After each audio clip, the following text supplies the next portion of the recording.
참팟을 응원하는 가장 쉬운 방법 아시나요? 다운로드하기, 별점 주기, 댓글 달기, 구독하기. 기억하세요. 다운로드하기, 별점 주기, 댓글 달기, 구독하기. 아이고, 싱크대 총장님. 이번에 싱크대는 입학금 얼마나 거두실 거예요? 입학금이요? 뭐 대충 한 100만 원 받을까요? 세면대는요? 그래요 뭐. 입학금 어디에 쓰라는 법도 없는데 대충 받던 대로 받죠 뭐. 무슨 소리 하시는 거예요? 입학금은 당연히 새내기들이 입학하는 데에만 쓰여야죠. 어머, 누구세요? 우리는 청년 참여연대. 청년 참여연대는 작년 10월에 발족한 참여연대 부설 기관입니다. 청년 참여연대는 지난 1월 전국 34개 대학의 정보공개 청구를 통해 입학금의 산정 근거가 없다는 것을 확인했습니다. 앞으로 저희는 대학이 입학금 실비만을 받을 수 있도록 활동해 나가겠습니다. 청년들의 더 나은 내일을 위해 노력하겠습니다. 참여연대는 정보 지원금을 받지 않습니다. 청년 참여연대 후원 회원이 되어주세요. 문의 02-723-4251로 지금 전화주세요. 02-723-4251 02-723-4251 띠링띠링.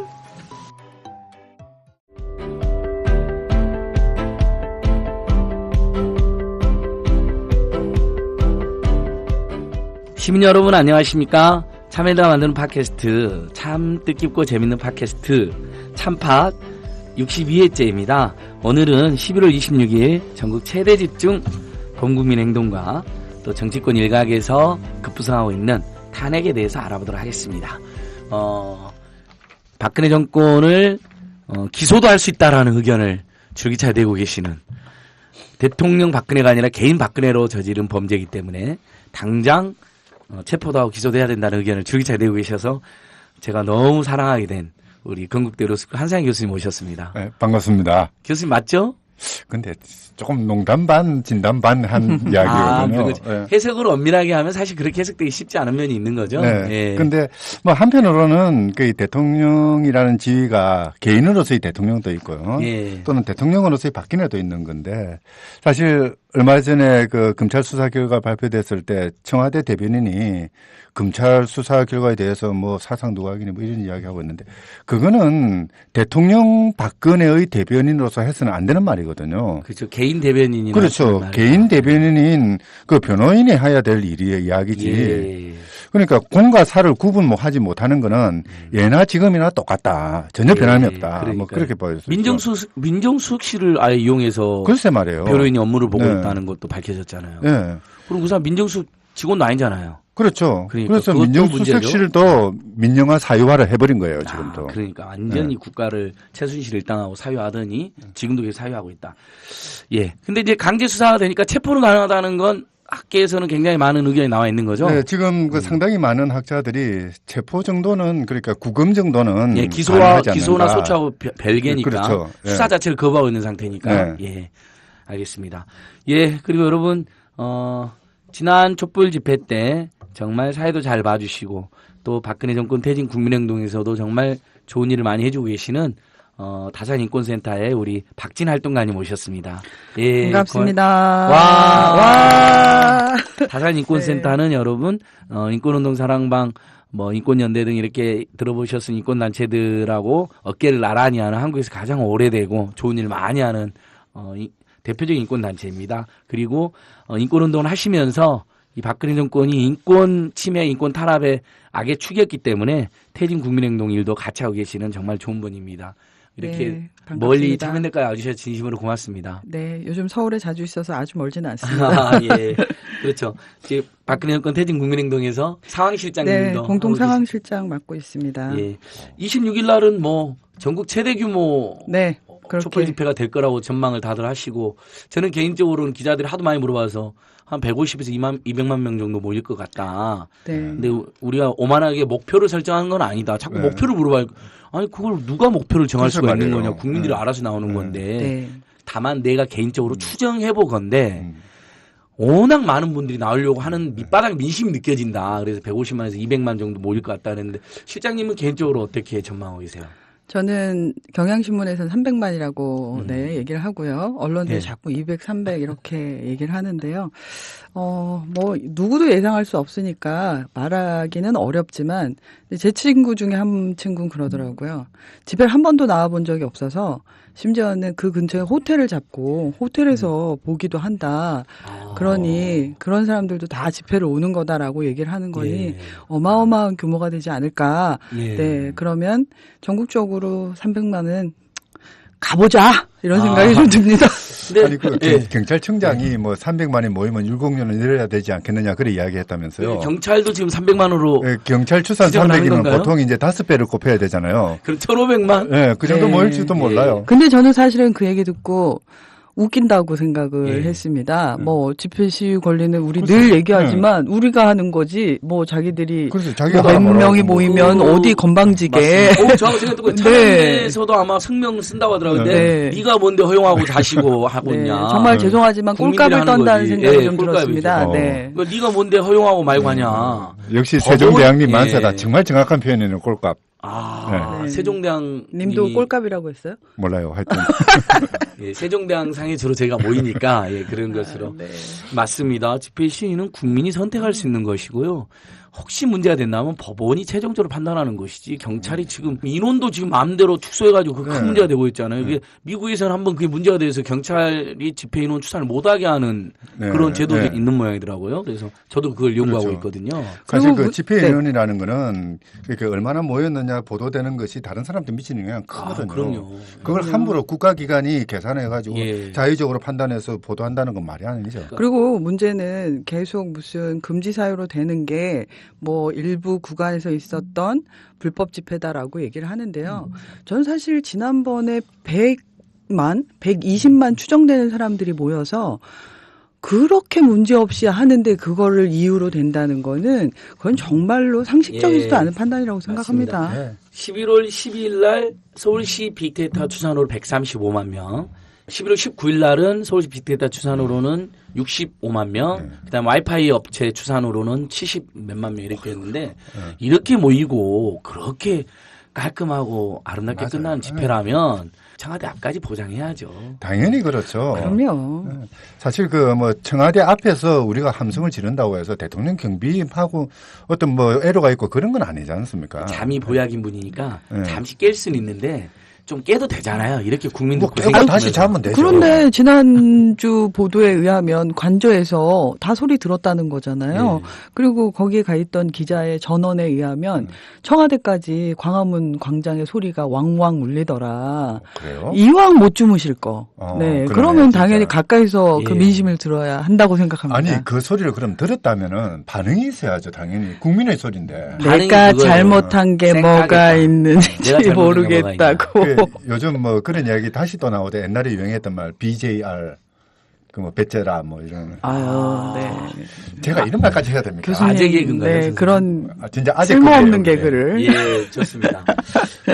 상황은 엄중한데 우리 국민들은 굉장히 즐겁고 보람차십니다. 집회 현장에서 그리고 집회를 못 나오시더라도 생중계로 수백만 명이 또 보시더라고요. 맞아요. 온갖 인터넷 네. 방송, 오마이뉴스, 국민TV, 고발뉴스, 팩트TV 그리고 뭐 1인 미디어, 뭐 망치부인 그렇죠. 뭐 정말 많은 분들이 애써주시고 저 미국에 있는 친구가 연락 왔어요. 네. 네 목소리가 들려서 너무 반가워. 와 그러니까 깜짝 놀랐습니다. 뉴스 볼 때마다 네. 우리 박진 실장님 얼굴은 안 나오는데 그 네. 구호는 나오는데 네. 박근혜는 물러가라 이게 참 근데 뉴스에 그런 목소리가 참 좋아요. 네, 참 네. 좋아요. 그 감사합니다. 명랑하셔가지고 네. 그러니까 이번 집회는 엄중한 투쟁이지만 한편으로는 온 국민의 민주주의 축제다. 예. 시민혁명이다. 근데 아주 즐거운 시민혁명이다. 그렇죠. 이렇게 해석해도 되지 않을까 싶은데 네, 맞습니다. 이 실제로 11월 26일 날 네. 전국 최대 규모입니다. 네. 한편으로는 저희가 사실 200만, 300만 그 숫자가 꼭 중요한 건 아니라고 생각합니다. 네. 한 150만 명만 모이면 어떻습니까, 국민 여러분? 뒤에 5천만 국민이 다 지켜보고 있고 다 응원하고 있는 건데, 그러니까 뭐 200만이 되면 퇴진하고 150만이 되면 퇴진하고 이런 건 결코 아니다. 이런 그렇죠. 얘기 꼭 드리고 싶고요. 어때요, 실장님? 이번에도 광화문 광장에서 열리나요? 약간 26일 대회 소개 조금 해주신다면요? 네, 26일 대회는 여러분들의 염원대로 굉장히 많은 다시 한번 민주주의 축제장으로 열릴 것이고요. 그래서 한 4시경부터 청와대 인간띠 있기 행사를 시작을 하고요. 그리고 6시부터 본대회를 해서요. 8시부터는 다시 한번 지난번처럼 청와대 그리고 각 그 서울 지역으로 네. 행진을 좀 하면서 다시 한번 민주주의 축제를 벌일 거고요. 이번에는 집회 참여하지 못하시는 분들도 같이 할 수 있는 어떤 특정한 시간과 특정한 행동을 같이 공동으로 할 수 있는 걸 예. 기획을 하고 있습니다. 뭐 그래서 이를테면은 몇 시에 집에 계시는 분은 어떤 행동을 같이 해달라. 저는 방송사들이 드론도 좀 띄워서 갑자기 아파트 전 불빛이 그 시간에 같이 꺼지는 뭐 이런 진 풍경을 한번 봐주셨으면 와. 어떨까. 근데 어쨌든 그런 기획들을 하고 있으니까 집회 오시던 오시지 않던 모두 참여하셨으면 좋겠고요. 그리고 뭐 서울에 뭐 많이들 오실 테지만 또 지난주처럼 각 지역의 광장대로 채우려고 그러거든요. 네. 그래서 뭐 충청권, 강원권 같은 경우는 고전적으로 사실은 광장이 사실 막 이렇게 비좁을 정도로 모이지 않았었잖아요. 네. 근데 지난주에 벌써 몇만씩을 찍고 있어요. 춘천에서 한 6천여 명 모였는데 글쎄 말이에요. 10년 만에 처음 있는 일이라고 그 인구 하던데. 대비로 서울로 따지면 200만이 예. 넘는다고 네, 그러네요. 맞습니다. 예, 그것도 이제 서울에도 굉장히 많이 찾는데 네, 그렇죠. 지방에 또 그만큼 왔다는 예. 거는 이번에 그래서 전국적으로 한번 정말 들썩들썩할 정도로 모이자 뭐 이런 거고요. 그리고 무엇보다 한번 이번에는 1박 2일로 하야가 빛나는 밤을 한번 보내려고 합니다. 네, 그래서 예. 시민들이 참여할 수 좋다. 있는 프로그램들을 이제 본행사 끝난 이후에도 광장에서 계속 진행하면서 같이 참여할 수 있는 프로그램으로 그래서 이제 새벽차 타고 가면서 이제 스티커 붙이기, 뭐 피켓 네. 나누기, 뭐 이런 다양한 방식의 함께하는 민주주의 축제를 기획하고 있습니다. 네. 청와대 방향으로도 강력한 행진을 하면서 국민의 보다 분노와 강력한 요구를 표출하면서도 그래도 이미 이제 사실 청와대 안으로 제가 들어갈 수 있는 상황은 아니니까 그렇죠. 물리적으로 불가능한 부분에 대해서는 또 광장에 모여서 1박 2일로 청와대 안에 들어갔다는 생각으로 막 소리를 지르고 항의를 하고 노래를 하고 뭐 이렇게 저는 상상이 되네요. 요즘 그 유행하는 건배사가 예. 이하야랍니다. 예, 예. 예, 이하야가 아니라 이하야 이렇게 한대요. 시민들이 그러니까 이미 일상에서 다 하야시키고 탄핵시키고 퇴진시킨 것 같아요. 그렇죠. 뭐 사실상 탄핵받았고 퇴진된 것이고 어떻게 보면 식물 대통령이죠. 뭐. 네, 근데 안 내려오고 있습니다. 그게 문제죠. 잘 아니 오늘 그 국무회의를 했다면서요. 거기서 네. 뭐 박원순 시장 그 국무위원들 보고 왜 사퇴 안 하느냐고 그래 네. 큰 소리 쳤다고 그러던데. 한 사람도 책임진 사람이 없다라고 큰 그렇죠 소리 말이에요. 정말 일가를 하셨는데 이쯤에서 저는 박수 한번 쳐줘야겠다는 생각이 들더라고요. 1대 20 몇 대로 싸운 거 아니에요. 그렇죠. 그거 쉬운 일 아닐 텐데요. 나름대로. 그분이 이름이 원순이잖아요. 네. 원순하잖아. 별로 원순한 것 같지는 아니요. 않던데요. 실제 만나면 좀 순해요. 그건 우리 옛날에 만나봤잖아요. 네. 교수님 저희 같이 일만 하고. 근데 아무튼 오늘 그건 네. 참 멋있는 것 같아요. 저는 박수를 그런 경우는 박수를 쳐줘야 될 것 같아요. 못하는 부분이 있으면 비판도 하지만 그렇죠. 저희가. 예. 사실 그런 소리를 듣는 국무위원들은 정말 지금이라도 다시 한번 왜 그런 이야기가 자기 귀에 울려 퍼졌는지 한번 생각을 해봐야 될 것 네. 같아요. 저희도 그래서 지금 시민단체들도 국무위원들 특히 저 일반 고위직 공무원들 말고 정무직으로 임명된 네. 장관이나 차관들은 네. 빨리 국무위원 사퇴해서 그 직무를 하지 말아라. 대통령한테 네. 항의를 하든지 아니면 책임을 지든지 이런 운동을 하자는 그 분들이 이제 그 있더라고요. 국무위원들의 경우에는 정말 어떻게 보면 간부급이거든요. 뭐 그러니까 일종의 공범 정도에 해당되는 거죠. 예. 자기가 나중에 역사의 기록이 남아가지고 그 어떤 그 비난의 대상이 되기 싫으면은 지금 당장 결단을 해야 될 것 같아요. 그리고 그 밑에 있는 국장급이나 과장급이나 이런 공무원들도 사실 그렇잖아요. 그 우리가 아이만을 그 비판하는 게 그러니까 뭐 아주 그 생각 없음으로 인한 죄악이라는 거 이거를 지금 현재 우리 공무원들이 지금 수행하고 있는 것이거든요. 저는 이 시점에서는 공무원들도 뭔가 목소리가 나와야 된다고 생각해요. 행동이 나와야 되고요. 그 고위공무원 한 명이라도 부끄러워서 그만두겠다 이런 게 그렇죠. 나와줘야 되는데 네. 오늘 그나마 남경필 도지사하고 네. 김용태 의원이 네. 정말 너무 참담해서 탈당을 그렇죠. 했더라고요. 그런 움직임은 의미가 있는 거죠. 그 최소한의 인간으로서의 양심이죠. 야, 최소한 인간은. 그리고 저는 뭐 사실은 당연히 뭐 동의를 하고요. 정말 이런 상황에서도 여전히 마음먹었던 모든 것들이 진행이 된다는 건 얼마나 놀랍고 무서운 일인가 싶은 생각이 들어요. 네, 뭐 우리가 계속 최순실과 유관했다고 생각하는 정책들, 의혹을 받고 있는 정책들이 그냥 아무런 문제, 거름장치 없이 넘어가고 있는 건데, 근데 한편으로는 국정 마비가 우려돼서 뭐 어쨌든 대통령직을 계속 수행해야 된다라는 거잖아요. 국민의 분노가 전혀 반영되지 않았을 뿐더러 이게 국민이 통치하지 않는 정치가 이런 식으로 계속 진행된다는 걸 어떤 식으로 좀 제어해야 될까 고민이 많습니다. 그러니까 오늘 국무에서 한일 군사정보보호협정 체결이 강행됐잖아요. 네. 박근혜 나오지도 않았는데 심지어 한교안도 없는데 지침을 내리고 간 거죠. 그렇죠. 박원순 시장에 가서 막아봤지만은 못 막은 거잖아요. 지금 우리 박진 실장이 말씀하신 게 바로 이런 일들이 진행되고 있는 네, 거잖아요. 맞습니다. 역사 교과서, 국정 교과서도 곧 발표한다는 거잖아요. 네. 아, 너무 열받고 이거 미친 거 아닙니까? 이런 생각이 드는 거예요. 심지어는 그 박근혜 대통령이 한일 정상회담에 참여할 예정이라는, 그래서 아베를 만나는 박근혜를 상상하면 아 정말 나쁘끄러워서 어쩔 줄은 모르겠네요. 세계 대망신이고 그래서 네. 출국 금지, 주요 피의자니까 출국 금지 요청을 하자 이런 의견이 지금 네. 황필규 변호사님이나 이런 분들이 법조인들이 지금 제안하고 있거든요. 네, 망명을 꿈꾸는 건 아닐까요? 도망갈 수도 있다 심지어. 그럴 수도 있겠죠. 네, 뭐. 그런 생각도 요즘 좀 들어요. 망명을 실행하기보다는 망명을 예비하기 위해서, 음모하기 위해서 가는 수도 있겠죠. 뭐. 그러니까 우리가 상상했던 모든 것이 지금 현실이 됐고 네. 상상하지 못했던 것들까지 현실이 되니까 이런 이야기가 나오는 건데. 안녕하세요, 참판 애청자 여러분. 시민분들이 직접 보내주신 박근혜, 최순실배 한 줄 시국선언을 읽어드리기 위해 나왔습니다. 저희는 청년참여연대에서 활동하고 있는 조은, 선영, 주호입니다. 와! 박근혜, 최순실배 한 줄 시국선언 쭉쭉 들려드릴까요?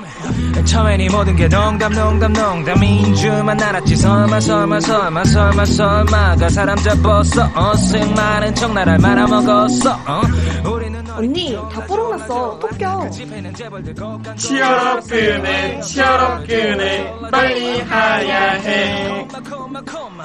싸그리 청소요망 마!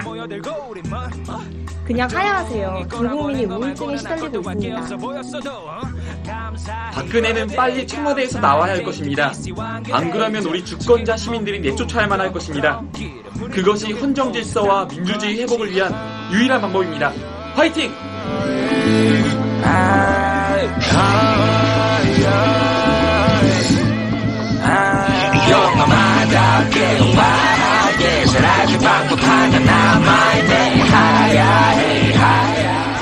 국민이 승리해야 한다. 국민이 주인이다. 비정상의 정상화 공약 이행해주세요. 짜증나서 못 살겠다. 퇴진만이 답이다. 박근혜 정권 퇴진하라. 결코 민중은 개돼지가 아니라 박근혜는 하야하라. 세월호 책임져라. 졸속 한일협상 책임져라. 박근혜는 하야하라. Please answer 순실히. 국민이 나라를 무서워하면 안 된다. 나라가 국민을 무서워해야 한다. 한 줄 시국선언은 박근혜 최순실 게이트의 진상이 철저히 밝혀지고 관련자들이 모든 책임을 질 때까지 계속됩니다. SNS에 한 줄 시국선언 해시태그를 붙여서 달아주세요.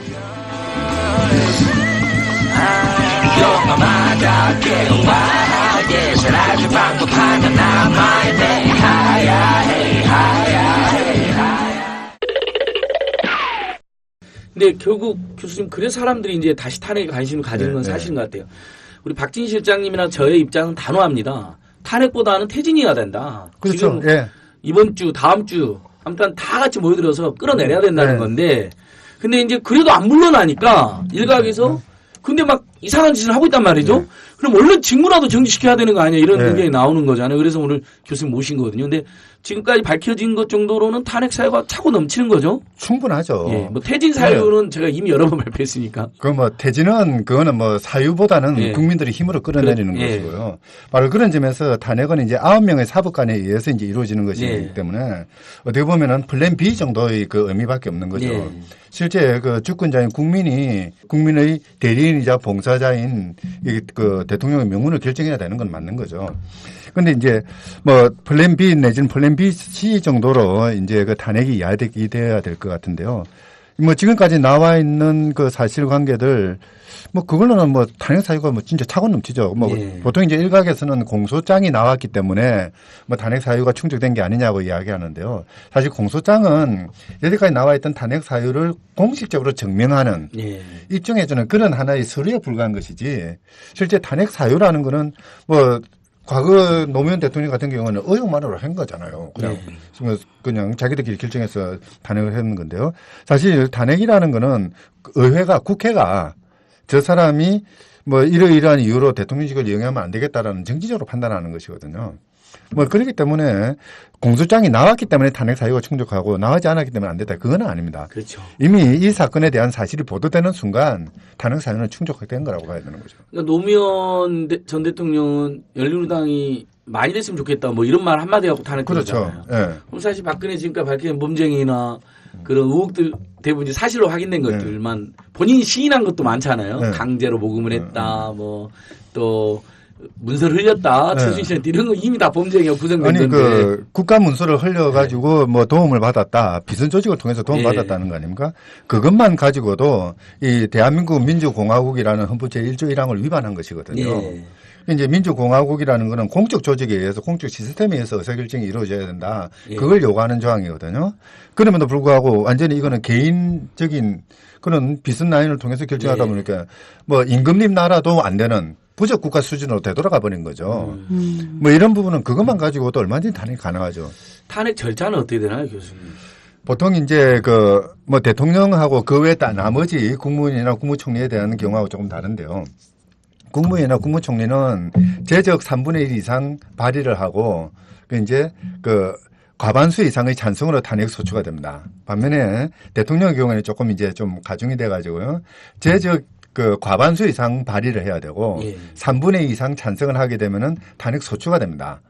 이제 그러면 이제 그 사건이 이제 헌법재판소 넘어가 가지고 탄핵 심판을 받게 되는 거죠. 그 이제 뭐 헌법재판소에서 9명의 재판관 중에 6명이 이는 탄핵해야 되겠다. 즉 말해서 파면해야 되겠다. 재질이 너무 무겁다. 뭐 그렇게 판단한다면은 그때부터 이제 그 쫓겨나는 게 되거든요. 문제는 이제 이 과정에서 이제 그 탄핵 요건이 이제 문제이긴 한데요. 이제 탄핵 요건은 3가지입니다. 직무와 관련해서 헌법이나 법률에 위반하고 그것이 이 사람을 대통령직에서 쫓아낼 만큼 중대하게 우리 헌법 질서를 위태롭게 만들거나 또는 그 이제 국민의 신뢰를 저버리는 경우 그렇거든요. 근데 이제 이거 뭐 대통령의 직무와 관련해서 한 거는 뻔한 거고요. 그 다음에 이제 법을 위반했고 헌법을 위반한 것도 이건 뭐 뻔한 거죠. 다만 이제 문제가 이제 중대하냐. 중대하죠. 중대하죠. 헌법 1조 1항을 위반했거든요. 가장 핵심적인. 우리나라는 민주공화국이 아니라 이걸 개인의 나라로 만들어버리지 않습니까? 거기다가 국민의 신뢰를 저버리는 그런 거 이제 헌법재판소가 과거 2004년에 이제 노무현 탄핵 결정을 하면서 쭉 열거했는데요. 뇌물을 받아 먹었거나 또는 이제 중대한 국가 이익을 침해했거나 또는 개인의 기본권을 침해했거나 또는 선거를 엉망으로 만들었거나 정말 12년 전에 요즘 일어날 사실을 헌법재판소 재판관한테 정확하게 예측하고 적어놨어요. 맞아, 뇌물 받아 먹었잖아요. 예. 그게 뭐 자기한테 뇌물이 왔건 제3자한테 갔건 최순실한테 갔던 미래 K스포츠에 갔던. 그 다음에 뭐 이제 갔죠, 많이 갔죠. 그 지금 최순실한테 이제 대통령과 공모하여 어쩌고 저쩌고 했다고 공소장에 적혀 있는 게 뭐냐면 직권남용죄거든요. 강요죄고. 다른 사람으로 하여금 의무 없는 일을 하게 만드는 거예요. 그러니까요. 이거 기본권 침해거든요. 다른 말로 하자면은. 그 두 번째 요건에 들어가죠. 그 다음에 이제 뭡니까 사드라든지 또는 경우에 따라서는 뭐 7시간 또 마찬가지고요. 개성공단 문제도 있고 더 나아가서 그 F-35 구입 같은 것도 이 국가의 이익을 저버리면서까지 개인의 이익을 도모했잖아요. 중대한 국가 이익을 침해한 거죠. 선거 문제는 이걸 뭐 두말 나위도 없죠. 뭐 국정원 동원하고 오만 그게 다 있지 않습니까? 대통령이잖아요. 대통령. 댓글로 되신 분. 그렇죠. 그 과정에서 이제 대통령이 되고 나서도 그 댓글 사건들을 가리기 위해서 최동욱 그 총장을 쫓아내기도 하고 오만 짓 다 했잖아요. 이런 거 전부 다 종합하면은 정말 헌법재판소가 2004년에 이야기했던 그 요건 중에 안 들어맞는 게 없어요. 예. 그 교수님 이쯤에서 닉슨이 탄핵될 때 그 불법 도청한 것도 큰 문제였지만 그걸 숨기고 거짓말한 것이 더 큰 죄로 탄핵됐다 이렇게 우리가 역사에도 배우고 언론에 나오죠. 그게 맞나요? 맞아요. 클린턴도 그랬잖아요. 그러니까 지금 박근혜는 이 저지른 죄도 너무 무겁지만 지금 그동안 2번 변호사 2번 4번 일종의 공식 입장에 전부 다 거짓말을 하는 게 밝혀졌잖아요. 그러면 아니 거기다가 적어도 대통령이라는 사람이 헌법재판소가 그 말을 하거든요. 대통령은 법치와 준법의 상징적 존재다. 모든 국민이 대통령이 뭘 하는가 보고 그에 따라서 법에 대한 신뢰라든지 이런 것들을 가지게 되거든요. 그런 대통령이 검찰의 수사 결과에 대해서 한마디로 이거는 말도 안 된다 사상 누각이라고 표현하는 게 어디 있어요. 자기가 검찰청장 임명해놓고 자기가 말이 자기가 불공정하다고 아니 정 그렇게 생각하면 검찰총장을 잘라야죠. 법무부 장관 해임해야죠. 그렇습니다. 네, 뭐 국민 여러분의 생각도 똑같기 때문에 일단 탄핵은 그렇게 절차가 있고 요건이 되어 있다는 거. 제가 지금 열받아가 목소리가 높게. 하나만 더 여쭤볼게요. 그 직무정지가 딱 되는 시점은 국회에서 탄핵이 가결된 시점인가요? 법사위원장이 헌법재판소에 제출하는 시점인가요? 이제 국회에서 가결이 되면은 이제 그 탄핵 소추서라고 그러거든요. 요 등본을 이제 그 법사위원장이 피소추자인 대통령한테 보냅니다. 그럼 대통령이 그걸 받는 순간 그때부터 직무가 정지됩니다. 저는 뭐 즉각 퇴진시켜야 된다고 생각하는 사람이지만 일단 빨리 그거라도 됐으면 좋겠네요. 그렇게 가결되자마자 합의해가지고 그 법사위원장이 쫓아 청와대 가서 주면 되죠. 예, 오케이. 그 다음에 한 시간이면 될 것 같아요. 그 다음에 이제 대통령 안임 통보는 탄핵이 의결될 때 헌재에서 그날 막 아침 9시 의결됐다. 그럼 그 자리에서 바로 청와대 바로 나오는 건가요? 예, 그러니까 그 헌법재판소에서 땅땅땅 두드리는 바로 그 순간. 그 순간에 그럼 청와대에서 바로 나오고 바로 되죠. 구속시킬 수 있는 그런 거잖아요. 그것도 재밌을 것 같아요. 딱 텔레비 중계하는 가운데서 그냥 수갑 딱 채우고 하는 거. 그러니까 민중체포조들이 청와대 앞에 기다리고 있다가 체포해서 검찰에 인계해주면 되잖아요. 왜냐하면 교수님 현행범은 누구나 체포할 수 있죠. 그건 그렇죠. 헌법 행사소법에. 그러니까 국민이 체포할 수 있는 거잖아요. 그건 그렇죠. 옛날에 제가 전노일당 체포조였어요. 정말 살았습니다. 정말? 나랑 비슷한 연배인가 봐. 별 말씀이죠.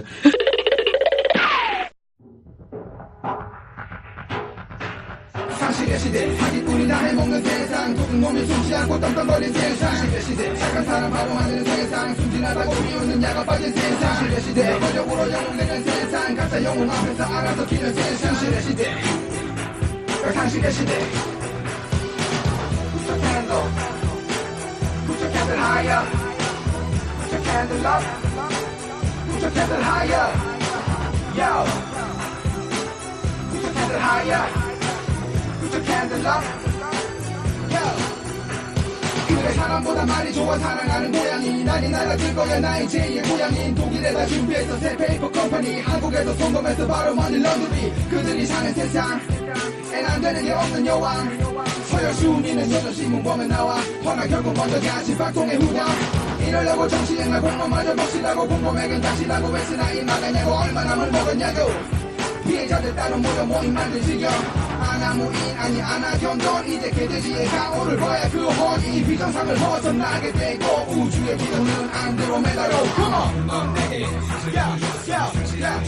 당신한 죄야 넌 내게 모욕감을 줬어 모욕한 죄 모욕한 죄야 넌 나라를 우습게 우리나라 전체 해외로 튀어 엉망진창으로 남겨둔 죄 상식의 시대 사기꾼이 다 해먹는 세상 도둑놈이 숨지 않고 떵떵거린 세상 상식의 시대 착한 사람 바로 만드는 세상 순진하다고 비웃는 야가 빠진 세상 상식의 시대 권력으로 영웅되는 세상 가짜 영웅 앞에서 알아서 기는 세상 상식의 시대 상식의 시대 Put your candle Put your candle higher Put your candle up Put your candle higher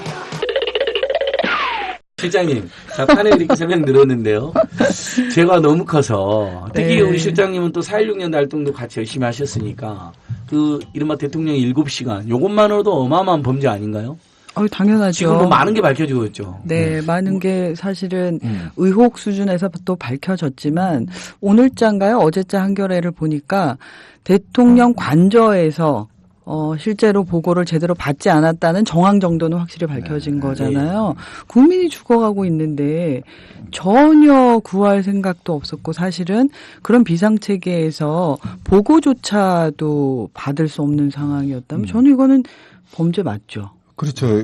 이재명 시장이 뭐 고발을 했다고 그러는데요. 오늘 저는 또 그 박원 시장에서 이재명 시장도 박수 쳐주시더라고요. 본인이 직접 직무유기죄, 업무상 과실치사상죄로 그렇죠. 했던데. 그러니까 구호의 의무가 있는 대통령이 아무것도 안 하고. 그렇죠. 뭐 그러면로써 304명이라는 생명이 지금 빼앗긴 거잖아요. 이것도 자백이 되어 있어요. 왜 자백이 됐냐면 본인이 7시만 나타나서 자기가 직무를 유기했다는 걸 스스로 고백하잖아요. 아이들이 구명조끼를 입고 떠 있는데 못 구하나요? 그러니까 구명조끼 입고 있는데 왜 못 구하나요? 그러니까 직무를 그렇죠. 유기한 게 스스로 그러니까 범죄 증거가 차고 넘치는 거예요, 이 사람은. 아니 근데 그보다 더 기가 차요. 저는 오늘 기함을 했는데요. 페이스북을 보고 김현미 의원이 이제 페이스북 이제 포스팅을 했는데 대체회에 나와가지고 뭐 구명조끼 이야기하고 그런 헛소리를 하고 돌아갔어. 그때도 아무것도 안 했대요. 돌아갔어도. 그것도 그 부분도 그러니까 7시간에 나타나서 7시간 동안 아무것도 안 하고 그러고 나서 이제 회의에 와가지고 헛소리 했잖아요. 그러고 돌아갔으면 뭔가 대책을 마련해야 될 거 아니에요. 그렇죠. 이런 지시를 내려 지금 다 뱃속으로 깨고 들어가서 어떤 식으로든 빼내라 이걸 지시를 내려야 되잖아요. 해병대를 동원해라든 뭐 하여튼 뭔가를 해야 되잖아요. 뭐 그게 아니더라도 회의 정도는 해야 되잖아요. 아무것도 안 했다는 증거가 없대요.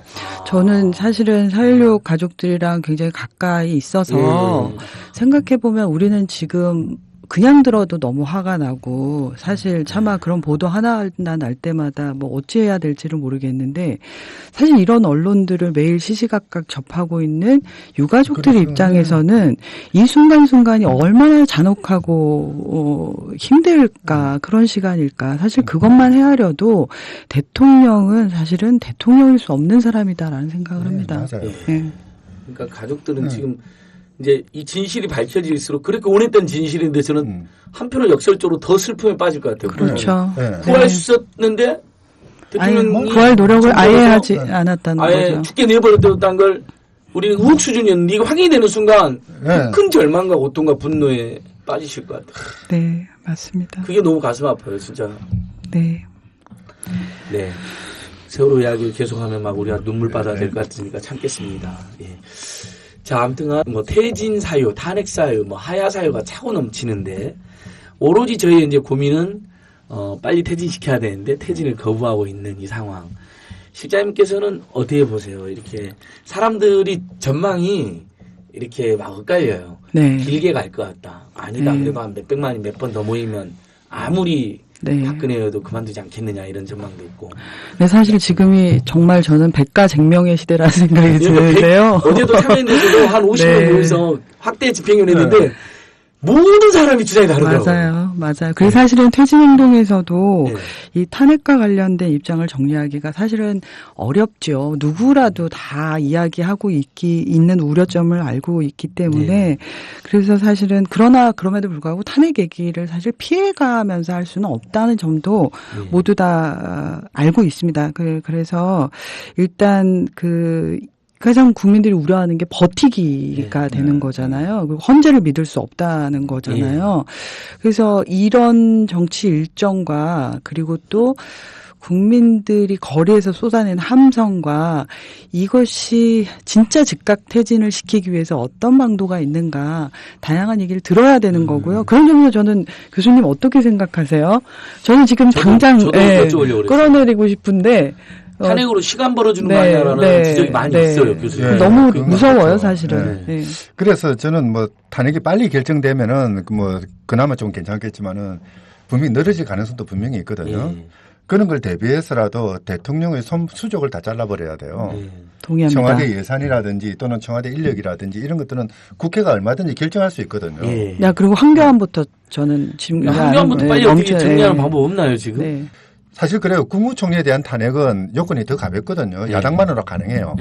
이제 그렇기 때문에 두고 보고 하면 되죠. 정 안 되면 탄핵하고 그거는 뭐 저는 그거는 그렇게 어렵지는 않다고 그 사람 생각해요. 너무 뻔뻔한 것 같지 않아요? 지금쯤이면 예를 들면 사표 내서 네. 뭐 저기 한나라당 사무총장도 사표 냈잖아요. 네, 그렇죠. 어찌됐든 뭐 약간 뭐 마음에 안 드는 말은 하긴 했지만, 그러니까 어찌됐든 제 책임이 있습니다라고 사표 내야 되는데 버티고 있네. 하여튼 뭐 이 정권은 계속 뭐 버티기 일관된 아무 얘기도 듣지 않는. 이 와중에 김재수 장관 활동하고 돌아다니대요. 농림부 장관. 진짜 잼들이 안 떠거든. 그러니까 너무 코미디 같은 상황이어가지고. 탄핵을 한다 하더라도요. 예, 헌법재판소 9명 재판관한테 그냥 맡겨두어가지고는 아무것도 안 됩니다. 그럼요. 이분들이 어떻게 행동할지는 아무도 모르거든요. 중요한 건 뭐냐면은 탄핵 심판 과정에서도 국민들은 계속해서 촛불을 들어야 되고요. 이 헌법재판소 재판관들이 바라보는 건 헌법이 아닙니다.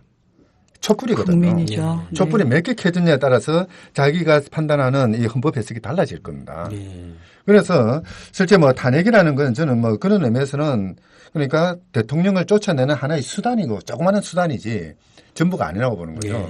실제 대통령을 쫓아내는 것은 그러니까 탄핵이 되든 안 되든 촛불의 힘인 것 같아요. 그 해석이 여러 개 있더라고요. 탄핵으로 가는 순간 국회로 무대가 올라가니까 거리의 촛불이 이렇게 줄어들 수도 있다. 아니죠. 그거는 근데 아니죠. 정반대로 오늘 예를 들면 민변의 권영 변호사님 같은 경우는 아니 탄핵은 탄핵도로 시키면서 타격을 입히고 그러면 탄핵까지 당한 사람이 안 내려오냐 하면서 더 많은 사람들이 거리로 나올 거라는 그렇죠. 거예요. 저도 약간 그쪽 주장에 힘이 실리거든요. 아니 국회의원들도 마찬가지입니다. 탄핵 소추했다고 해서 손 놓고 있을 게 아니거든요. 탄핵 소추했으면 끝까지 그걸 밀어붙여야죠. 밀어붙이기 위해서는 자기 힘으로 안 되거든요. 국민들이 힘을 얻어야 되잖아요. 그러면 자기들은 탄핵 소추를 순간부터 광화문에 나와가지고 촛불을 들어야 돼요. 국회의사당에 그냥 있어서는 안 돼요. 네, 박근혜 저는 탄핵보단 적극 조기 퇴진. 그럼요. 박근혜 퇴진 국민행동, 우리 비상행동인가? 국민행동인가? 비상국민행동. 제가 이름 외우는 거 너무 힘들어. 일단 퇴진행동. 공동상황실장으로서, 개인적인 발언을 하면 안 되잖아요. 안 돼. 엄중한 이치에 우리 실장님. 네네. 그런데, 어쨌든 저는, 뭐, 여러 가지 것들을 고려해서, 사실은 일단은 광장에 나온 이 시민들이 지난주에도 즉각 퇴진을 진짜 목소리 높여 외쳤던 걸 야당 국회의원들이 들어야 된다고 생각을 하고요. 지난주 추미애 대표처럼 그런 식의 헛발질을 해서 국민을 실망시키면 사실은 탄핵으로 갔을 때의 우려점들이 훨씬 더 높아질 수밖에 없다. 결국은 광장과 제도가 어떻게 조응할 것이냐. 여기에 저는 굉장히 야당 의원들이 귀 기울일 점들이 많다라고 생각을 하거든요. 저는 지금 여당에도 또 마찬가지긴 하지만요. 지금 쳐다봐야 되는 대상이 대통령이 아니에요. 시민들이고 국민들이거든요. 그렇죠. 국민들이 무슨 이야기를 하는가, 무슨 행동을 하는가 쳐다보고 그걸 그대로 힘으로 받아가지고 대통령을 압박을 해야 되는 거죠. 저도 그러니까 야당 이야기 하셨으니까 뭐 야당이 탄핵을 고민하는 것까지 인정하는데 퇴진을 위해서 올인해 본 적도 없이 탄핵 이야기하니까 그건 굉장히 문제시 들더라고요. 그렇죠. 당연히 제도 정당이 국회 안에서 할 수 있는 탄핵에 대해서 뭐 연구도 하고 비박계 포섭도 하고 그래야 된다 저도 생각을 해요. 하지만 그래도 야3당이 특히 제1야당이 퇴진 위해서 얼마나 애를 썼냐는 거죠. 기껏해야 지난주 집회 좀 나온 거거든요. 그래서 뭐 다행히 11월 26일 날은 뭐 총력을 기울여서 뭐 10만 명 안팎 나오겠다 이런 이야기가 들려오긴 하던데 그 정도가 아니라 이러면 야3당이 힘을 합쳐서 100만 명씩 모아놓고 집회도 하고 한 2주간 연속 청와대로 자기들 직접 항의도 하고 좀 이런 최소한의 그 국민들 촛불 민심에 대한 화답을 해야 된다고 생각해요. 그동안 헤매고 결정이 늦고 뻘짓한 거에 대한 일종의 그 정도는 해줘야 된다. 그래서 저는 바로 그 때문에 뭐 언젠가는 이 광화문 집중이 아니라 여의도 집중을 해야 되지 않느냐 싶은 생각이 들기도 해요. 정말 압박을 할 필요는 있고요.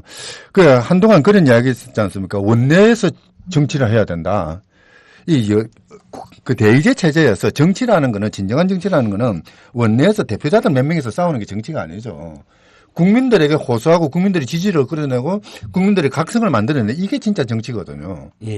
그렇게 해야 되는 거죠. 맞아요. 그러니까 이 국회의원들이 해야 되는 정치의 무대는 국회가 아니고 광화문이에요. 또는 자기 지역구죠. 그냥 그걸 전부 다 제껴두고 뭐 국회에서 뭘 하겠다 해놓고 아무것도 안 했잖아요.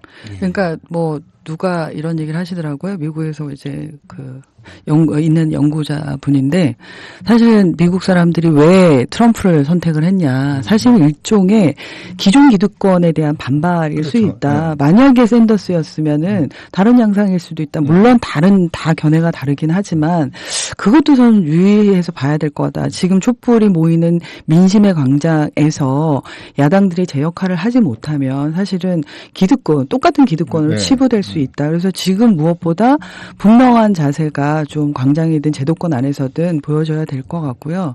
그리고 이번에 검찰이 기소할 때 사실 재벌 책임을 묻지는 않은 거잖아요. 그런데 여기에 대해서 저는 검찰 문제뿐만 아니라 뭐 시민사회는 당연히 얘기하지만 야권에서도 이 재벌이 갖고 있는 아주 고질적인 마치 자기들이 피해자 코스프레를 하고 있는 거잖아요. 그냥 완전히 주범이고 심지어 삼성 같은 경우에는 적극적 정범인데 이런 상황에 대해서 저는 야권도 마찬가지로 목소리 높여서 근본적인 문제를 해결해 나가고 스스로 기득권을 버리는 과정을 보여야 그것이 이제 촛불 민심과 조우하는 과정이 아닐까라는 생각을 합니다.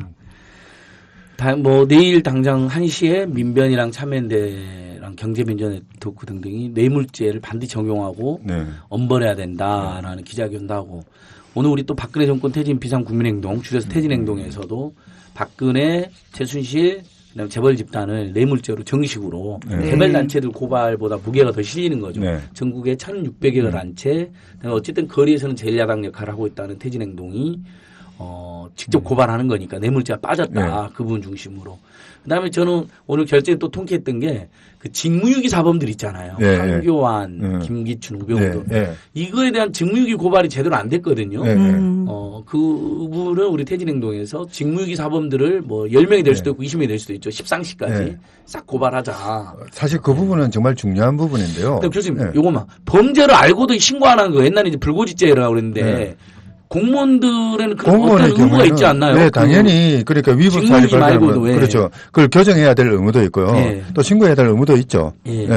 특히 이제 지금 이야기되는 이제 황교안 같은 국무위원급이라든지 또는 청와대 비서실에 있는 사람들 이런 사람들은 그들이 존재하는 이유는 대통령한테 충성해라는 이유도 있지만은 동시에 권력 분립의 체제 속에서 대통령을 견제해라는 그런 명령도 있는 거거든요.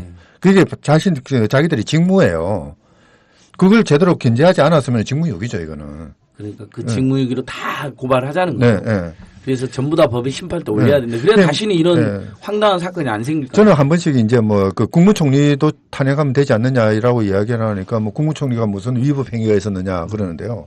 실제 국무총리만큼 위법 행위가 큰 사람은 없습니다. 이 사람 다 알고 있었겠죠. 대통령이 하는 행위, 특히 국법행위, 문서를 하는 행위에 대해서는 국무총리가 부수를 하게 되거든요. 자기도 사인해야 돼요. 자기도 공범이에요. 범위를 본다면은. 대통령이 뭘 잘못했으면은 사인을 거부함으로써 대통령이 그 잘못을 막아야 되거든요. 그거 안 했잖아요. 그 외에도 뭐 어쨌든 분명히 본인도 검사 출신인데 그게 죄가 된다는 건 뻔히 알았을 거 아니에요. 그러니까 당연히 알죠. 그럼에도 불구하고 비호하고 무기란 거기 때문에 공무원으로서의 직무유기가 확실히 있다. 저희들끼리 보고 있습니다. 그래서 다 직무유기로 고발 이재명 시장이 박근혜 대통령 직무로 고발한 것 넘어서 그 주변에서 대통령과 그 측근들의 그 전행을 최순실 당의 전행을 알면서도 묵인 방조 비호한 심지어 가서 줄을 선 자들은 반드시 법의 심판을 받아야 된다 생각합니다. 그래서 이제 광화문 집회할 때 정부 종합청사 옆에서 하잖아요. 그림으로 손가락으로 좀 그려가지고 당신이 아이히만이다라고 한번 좀 멋있다. 좋겠어요. 멋있다. 네. 그럼 그걸 아이히만 아는 사람이 많겠죠, 뭐. 제가 공무원 인권교육 가서 아이히만 얘기 많이 해요. 예루살렘의 아이히만. 한나 아렌트 책에 나오는 그 사람이죠. 아무 생각 없이 범죄 저질렀다고 학살을 저질렀다는 그러니까 그 수용소에 그 학살을 그러니까 기계적으로 한 사람이잖아요. 그러니까 진짜로 제대로 일하고자 하는 묵묵히 일하는 수많은 공무원들이 정말 그런 권력지향적인 아이만이라고 표현될 수밖에 없는 분들 때문에 정말 도매급으로 욕먹는 것도 너무 안타깝고요. 공무원분들도 정말 광장에 지금 많이 나오고 계시거든요. 네. 아무튼간 오늘 뭐 탄핵에 대해서 지금 알아보고 있고요. 그러나 탄핵에는 탄핵도 선택지 중 하나이지만은 변수가 많고 시간이 걸리는 단점이 있기 때문에 불안함이 있기 때문에 일단은 온 국민들은 즉각 퇴진으로 야당들도 뭐 탄핵을 준비하는 것까지 있을 수 있지만 즉각 퇴진에 힘을 모아야 된다라는 게 오늘 탄핵에 대한 제가 공부는 했으면서도 또 그런 그 결론은 또 제가 내린 것 같습니다. 세계에서 가장 폼나는 촛불 시위가 되게 합시다.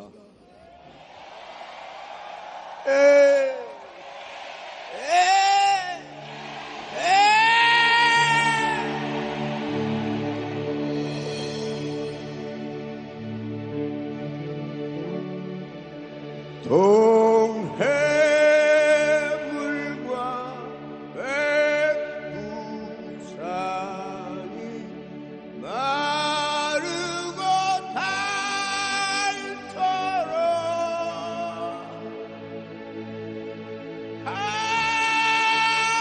하느님이 보호하사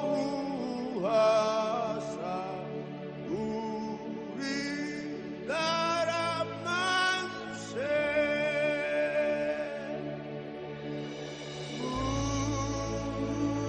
무궁화 삼천리 화려강산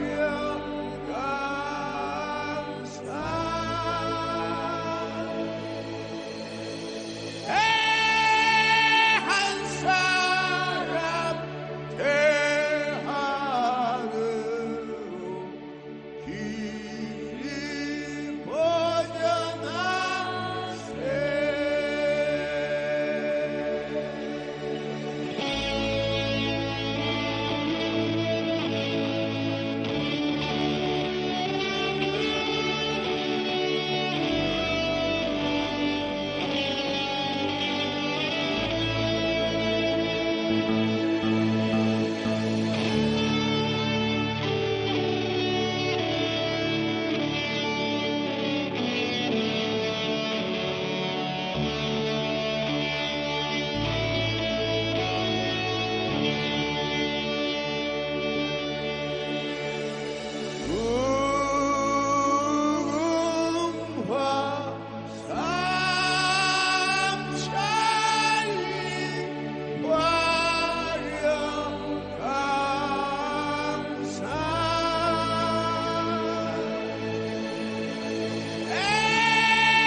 대한 사람 대한으로 길이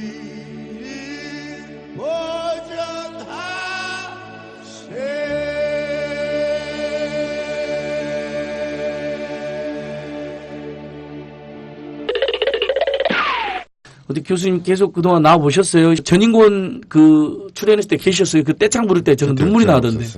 그 동영상이라도 꼭 보십시오. 그 동영상 전인권 출연분 30분짜리 동영상이 도는데요. 그거 보고 놀더라고요. 아니 일각에서는 왜 애국가냐 뭐 그런 이야기가 있던데요. 저는 딴 의미를 부여하고 싶어요. 전인권이 부른 애국가는 이거는 그러니까 우리가 뭐 국민 의례 뭐 그런 거 하면서 부르는 애국가하고 전혀 다른 애국가죠. 그러니까 전인권의 애국가는 우리가 주인이라는 애국가잖아요.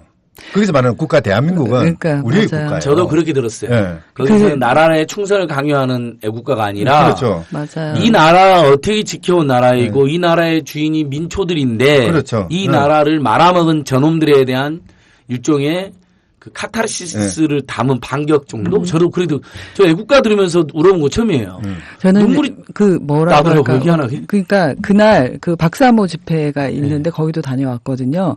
거기 갔더니 태극기가 휘날리고 애국가가 불려지고 있던데 사실은 그 두 집회의 모습이 너무 다르기도 했고요.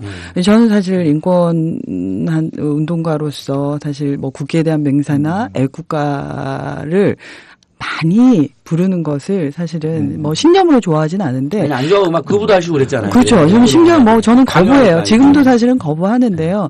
근데 뭐라고 할까요? 만약에 내가 일제시대에 살고 있다면 사실 저는 태극기가 하나의 내 저항의 상징이다.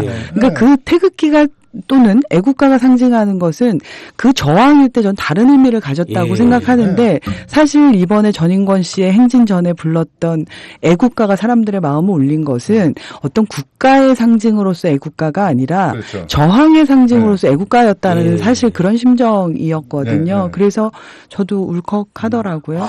애국가 듣고 울컥하긴 처음입니다. 그 알론이에요. 네. 91년 1995 5월 투쟁 때 아리랑도 부르고 애국가도 부를 때 그때 좀 운 적이 있어요. 사람 많이 죽고 그랬으니까. 그 후로 애국가를 부르긴 했지만은 울지는 않았거든요, 저도. 근데 이번에는 저도 모르게 눈물이 쭉 흐르더라고요. 베네수엘라가 그러니까 그 혁명이라고 하긴 뭐하고 이제 변혁을 이뤄낼 때 예. 그때 국민들이 손에 헌법전을 들고 행진을 했거든요. 저는 그 헌법전과 이번에 불렀던 애국가는 같은 의미라고 생각을 해요. 예. 우리가 부르는 애국가, 우리가 흔드는 헌법이잖아요. 저항의 상징 또는 뭐 우리가 국가는 바로 주인이라는 국민이야라고 했던 네. 그 변호인에서의 그 대사 명대사 네. 같은 일종의 나라의 주인이 누구인데 니놈들이 주권을 참탈하고 어떻게 그러니까 저는 요거랑 조금 비슷하면서도 각이 다른 것 중에 하나가 요번 집회에 특이한 양상들이 되게 많잖아요.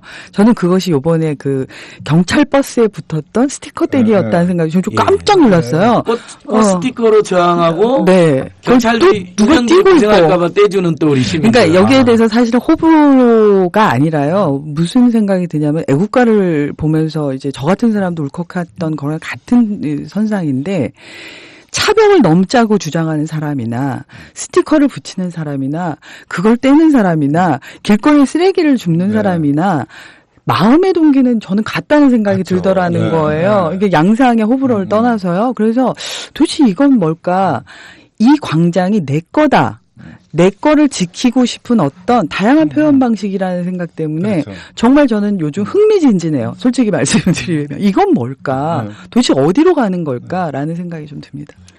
사실 저는 이제 전공이 뭐 헌법이고 법사학이거든요. 이제 법이라는 걸 사회 관점에서 이제 쳐다보는데 참 재미있는 양상들이에요. 그러니까 뭔가 자기의 주인됨을 너무나 다른 모습으로 어떻게 보면 좀 약간 모순되는 모습으로까지 표현을 하잖아요. 이게 이제 요즘 이야기하는 민주주의 본래의 모습인 것 같아요. 우리가 가고자 하는 민주주의죠. 근데 그것도 특이한 게요.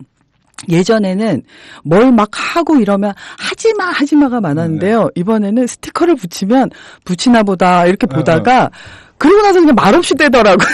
그것도 너무 그러니까 이런 의경들이 떼려면 고생할 테니까 우리가 떼주자 막 이런 이심전심으로 떼시더라고요. 네, 물론 이제 경찰청장이 그걸 떼라 마라 얘기한 거는 여전히 재수가 없고요. 그건 뭐 입 닥치라는 거고요. 우리들은 우리가 하고 싶은 대로 한다. 네. 좀 가만히 있었으면 보통 점수라도 갈 건데. 그러니까. 붙이는 사람도 민주, 떼는 사람도 민주. 저는 그렇게 느꼈어요. 저도요. 네, 맞아요. 각자가 이제 각자의 방식으로 그러니까 자기 주인됨을 표현하는 거거든요. 뭐 보통 그러잖아요. 뭐 다원 사회라고 정말 다양해요. 너무 다양해요. 일단 뭐 다이나믹 코리아 한국이 한 10년 주기로 이렇게 대변혁이 있는데 정말 87 6.25항쟁 그리고 또 2008년 촛불 대항쟁이어서 또 8년 만에 이런 역사 국면이 열렸습니다. 명예혁명, 시민혁명이라고 이렇게 규정하는 분들도 있는데 모르겠어요. 뭐 브렉시트라든지 트럼프라든지 뭐 이런 나라들 보면서 우리 국민들은 자랑스럽게 그들을 비난해도 괜찮을 것 같아요. 그러니까 그 나라들은 좀 일종의 탈출구로 파행적 선택을 한 거라면 우리는 탈출구로 가장 모범적인 선택. 그렇죠. 국민 주권을 바로 세워서 우리가 역사와 사회의 주님을 선언하고 우리나라를 바로 잡겠다는 거잖아요. 이상한 데로 가는 게 아니라 파시즘으로 간다거나 아니면 극단적인 선택으로 가는 게 아니라. 그래도 이게 이제 어쨌든 정권 교체, 저는 뭐 그 이후에 권력 교체까지로 이어졌으면 좋겠는데요. 늘 이게 잘 흘러가다가 이 열망들이 늘 요즘 우리 그래 87년 얘기하면서 죽 서서 개 주는 거 아니에요? 이런 얘기할 때마다 그런 생각하면은 정말 삼김의 분열이 있었는데 그런데 사실 이번 경우에는 87년 경험이 있기 때문에 다시 87년을 반복하지는 않을 것 같아요. 그래야겠죠. 물론 이제 지도력이 예. 필요하고 네. 그 이제 어떤 지혜가 필요하긴 하겠지만은 그래도 이번 그 일들을 겪어 나가면서 정말 그게 87년의 체제를 극복할 수 있는 다른 체제를 만들어낼 수 있는 힘은 분명히 있다고 봐요. 그러니까 저는 그러기 위해서 더 많은 논의와 더 많은 민주주의가 필요하다고 그렇죠. 생각을 네. 하거든요. 그래서 저는 저들에게 민주주의로 복수하자. 저는 개인적으로 이런 생각이 민주주의로 들고 복수하자. 네. 너무 좋네요. 그래서 단순히 우리가 얻을 과제는 단순한 정권 교체 정도가 아니라 모든 기득권과 결별하고 네. 새로운 권력이 되는 밑바탕이 돼야 된다. 그게 있어야 사실은 정권 교체가 되어도 값어치 있는 것이다. 어쩌면은 이 기득권에서 저 기득권으로 옮겨가는 수준이 아니라 정말 의리였던 사람이 가불이 없는 세상을 만드는 그렇죠. 세상. 예. 노동자가 박근혜 정권 처음 들었을 때 기억하시겠지만 비정규직 노동자들이 먼저 자살로 그 분노를 예. 표현했거든요. 절망을. 네, 그 절망들이 희망이 되는 모습을 보여주는 정권 교체 적어도 네, 이게 네. 되어야 희망이 있다라는 생각을 합니다. 얼마든지 가능할 것 같아요. 저는 이렇게 광장에 나와서 희끗 목소리 외치면서 또 외치면서 한편으로는 또 자기 그 좋아하는 일 취미생활도 하고 다 하잖아요. 예. 뭐 동창회 뭐 반창회 다 하고 뭐 이렇게 하는 식인데요. 그런 모습들이 그러니까 그 어떤 획일적인 권력, 일방적인 권력 이거를 거부하는 몸짓이라고 보거든요. 네, 맞아요. 우리 박진 실장님은 민주주의로 복수하자 했는데 저는 쪽수로 보복하자. 그동안 얼마나 당했느냐.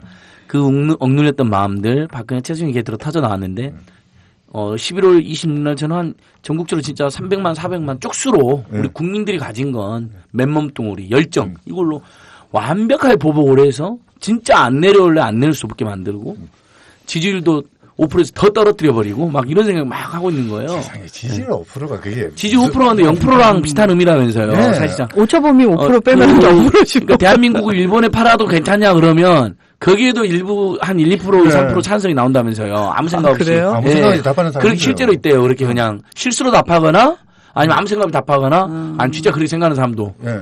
정말 0%도 있을 수 있고 네. 그러거나 말거나 이런 사람도 있는 거고. 사실 저만 해도 설문조사 오면은요, 뭐 일하다가 그냥 대충 답해요. 맞아요. 그래도 뭐. 저는 전화 끊어요. 죄송합니다.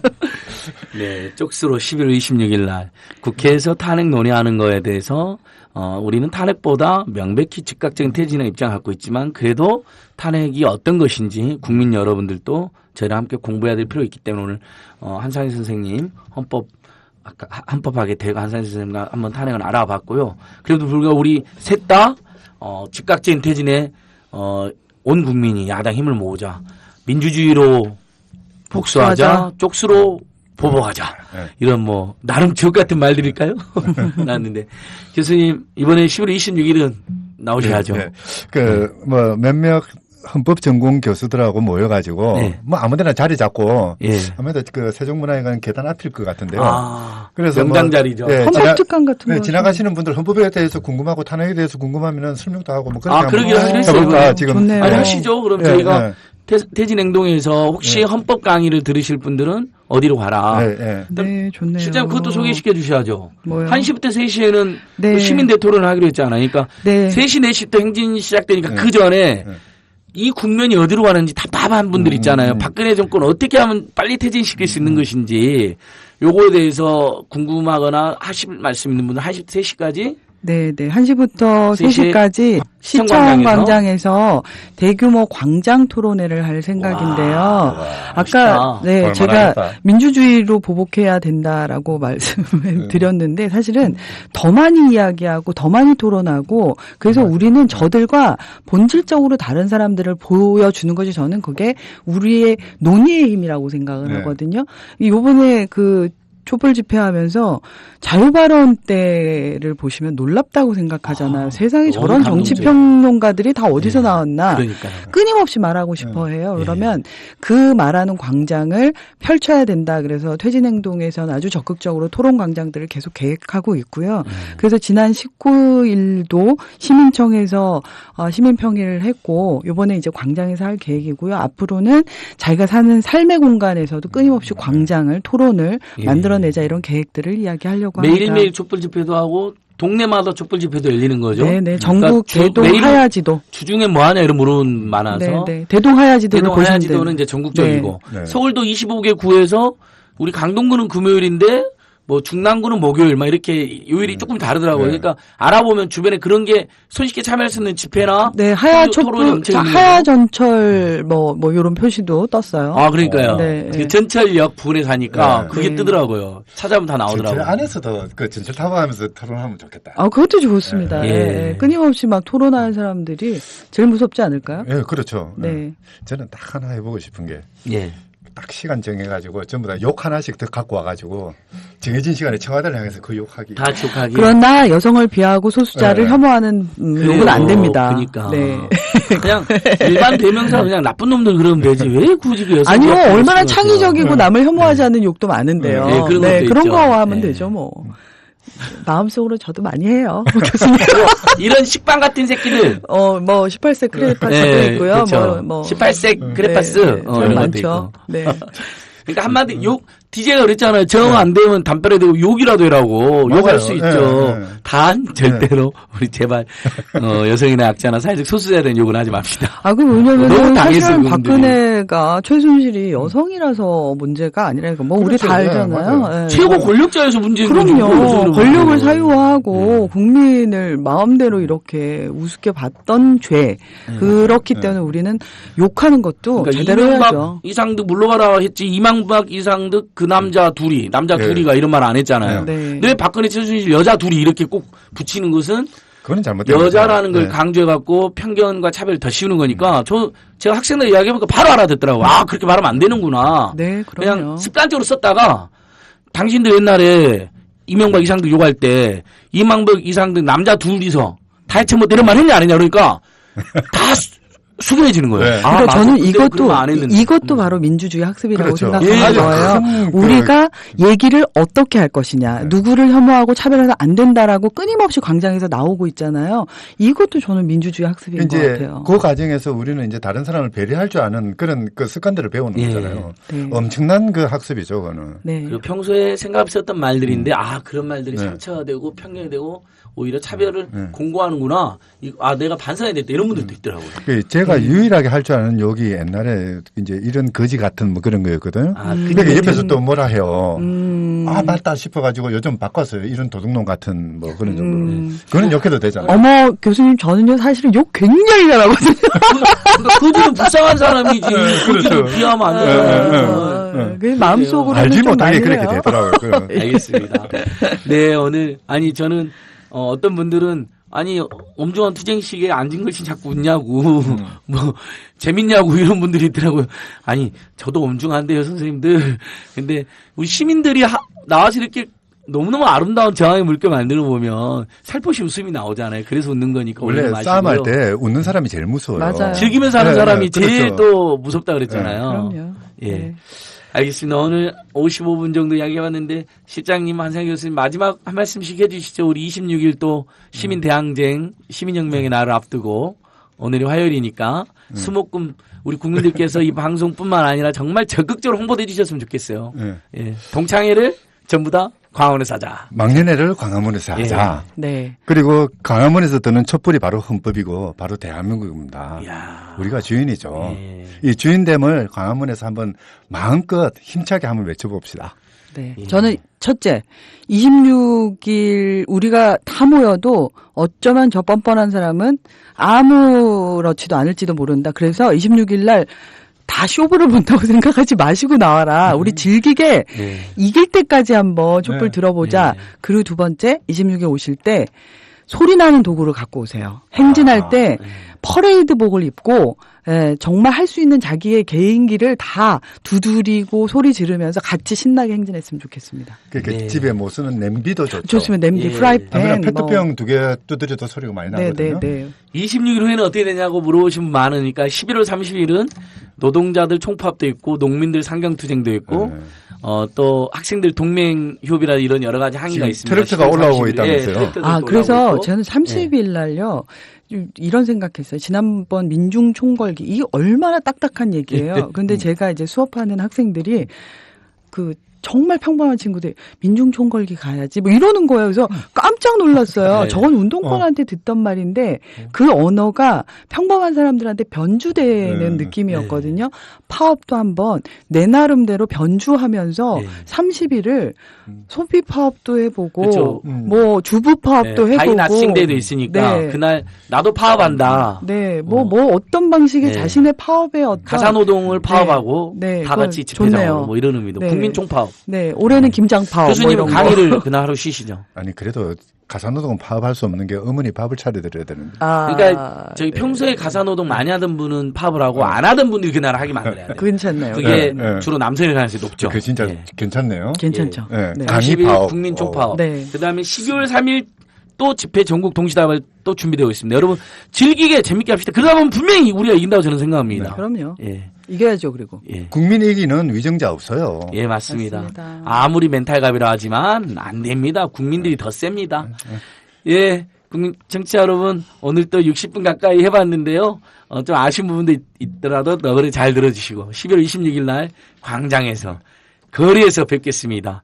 오늘 박진 실장님 말씀 너무 인상적이네요. 민주주의로 보복하자. 네, 쪽수로 복수하자. 네, 오늘 참판 60회 이렇게 마치겠습니다.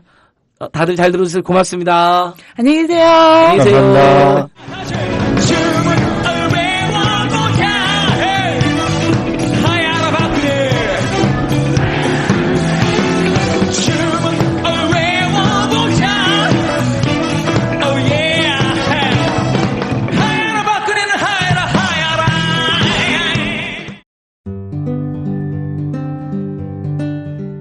안녕하세요. 아카데미 느티나무 강좌를 7년째 듣고 있는 70살 넘은 할머니 정애자예요. 저에게 아카데미 느티나무는 새로운 배움터입니다. 배움을 통해 행동하는 시민의 발걸음에 동참하고 있다는 것이 뿌듯하답니다. 즐거움과 나눔, 웃음과 실천이 있는 배움의 공간, 아카데미 느티나무에서 뵐 수 있기를 기대합니다. 참, 아카데미 느티나무는 참여연대 부설 시민교육기관입니다.